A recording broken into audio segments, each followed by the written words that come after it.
Alors en effet, j'ai vécu des situations dans mon ancien métier qui m'ont poussée à revoir la copie de ma posture moi professionnelle.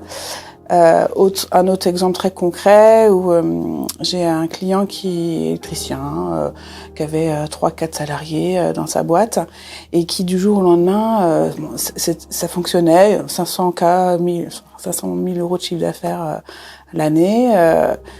Ça fonctionnait quoi. Sauf qu'en fait, du jour au lendemain, il m'appelle, il dit « Je n'en peux plus.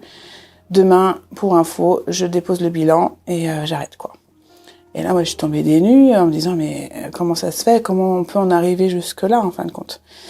C'est, tu vois, pas mal de petites situations comme ça qui m'ont fait dire il y a un truc à aller bosser autrement que par la gestion. En fait, c'est là que je me suis rendu compte que j'avais peut-être fait aussi le tour de la situation pour moi et que je voulais aller creuser un autre biais, un autre pan du dirigeant.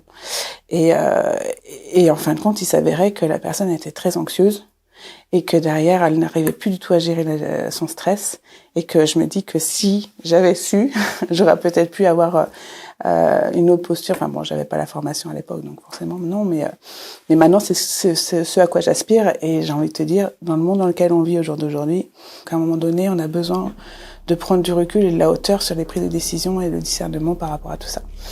Et la gestion du stress, la gestion des imprévus, la gestion de tout ce qui pourrait se passer qu'on n'avait pas imaginé, ça en fait partie. Et donc moi j'accompagne vraiment sur ça, sur ok maintenant qui je suis, comment je fonctionne, quels sont mes déclencheurs de stress pour pouvoir justement anticiper et revenir dans son meilleur de son soi-même parce que c'est comme ça que ça marche, que ça fonctionne quoi.